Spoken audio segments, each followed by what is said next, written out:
जय हिंद मित्रांनो. मित्रांनो, आज आपण एक महत्वाचा आणि संवेदनशील टॉपिक डिस्कस करणार आहोत. तो म्हणजे मुंबई मार्गे बेकायदेशीर स्थलांतर, इलिगल इमिग्रेशन.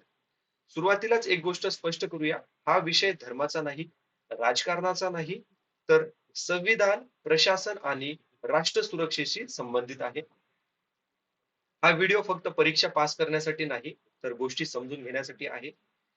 या व्हिडिओचा पर्स्पेक्टिव्ह दोन गोष्टीसाठी आहे. एक म्हणजे जागरूकता आणि दुसरं आपली एमपीएससी जीएस मेन्स 2026 ची तयारी. काही दिवसापूर्वी एनडीटीव्हीने एक रिपोर्ट पब्लिश केलेला होता. या रिपोर्टद्वारे आपल्याला असं कळालेलं आहे की मुंबई मार्गे बेकायदेशीर स्थलांतर कसं होतं याचा एक पॅटर्न समोर आलेला आहे. या रिपोर्ट मधून एक गोष्ट स्पष्ट होते. समस्या फक्त सीमेवर नाहीये. खरी अडचण आहे ती म्हणजे आपल्या सिटिझनशिप सिस्टीम मध्ये आणि त्यातल्या प्रशासकीय त्रुटीमध्ये. म्हणजे हा प्रश्न फक्त पोलीस किंवा सुरक्षा यंत्रणेचा नाही, तर एक गव्हर्नन्स इश्यू आहे. बहुतेक वेळा बेकायदेशीर प्रवेशाची सुरुवात सीमावर्ती राज्यातून होते, विशेषतः वेस्ट बेंगॉल. इथे दोन मोठ्या अडचणी दिसतात. सीमा पूर्णपणे कुंपणांनी सुरक्षित नाही आणि सीमा व्यवस्थापनामध्ये त्रुटी आहेत. आपली राज्य व्यवस्था प्रामुख्याने कागदपत्रावर आणि डिजिटल रेकॉर्डवर चालते. पण ग्राउंड वरती जी रियालिटी आणि सरकारी रेकॉर्ड यांच्यामध्ये मोठी तफावत आहे. आणि हाच गॅप बेकायदेशीर स्थलांतराला मदत करतो. या सगळ्यात एक वेगळं चित्र समोर येतं. ते म्हणजे मुंबईमध्ये उदयाला येणारी फॉर्ज इकॉनॉमी. या फॉर्ज इकॉनॉमी मध्ये ऍक्टिव्ह एजंटचं नेटवर्क असतं. हे ऍक्टिव्ह एजंट तुम्हाला 5,000 मध्ये फेक आधार कार्ड आणि 10,000 मध्ये fake voter ID complete set बनवून देतात. जुन्या बँक पासपोर्ट मध्ये बदल करून राज्याच्या सिस्टीम मधल्या लूप होल्सचा फायदा घेतला जातो. मित्रांनो, एक गोष्ट लक्षात घ्या. हे जे ऍक्टिव्ह एजंटचं नेटवर्क आहे यांचं राज्यामध्ये असलेल्या लूप होलची अंडरस्टँडिंग ही प्रशासकीय अधिकाऱ्यांपेक्षा पण जास्त चांगल्या पद्धतीने आहे. मित्रांनो, हा फक्त गुन्हेगारी नाही, तर प्रशासकाची निष्काळजीपणा आहे, व्हिजिलन्स फेलियर आहे. आता हे मुंबईला का चूज करतात? मुंबई हे मुळातच एक मायग्रंट सिटी आहे. कुर्ला, गोवंडी, मानखुर्द सारख्या भागामध्ये एक गोष्ट स्पष्ट दिसते. काम करता येत असेल तर ओळख दुय्यम ठरते.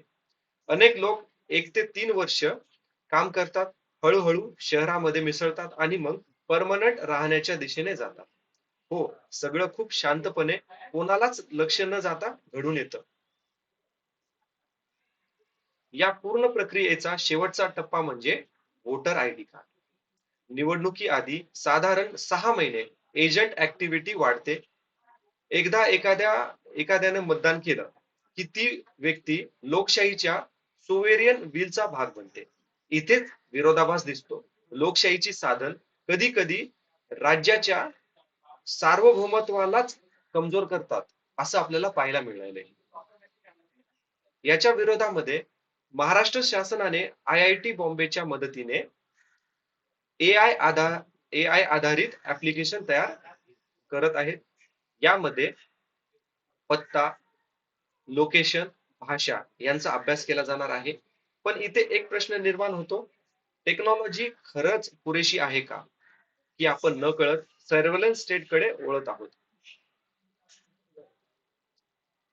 जेव्हा राष्ट्रीय ओळख काही हजार रुपयामध्ये मिळू शकते, तेव्हा नेशन स्टेट या संकल्पनेवरती प्रश्नचिन्ह उभा राहतो.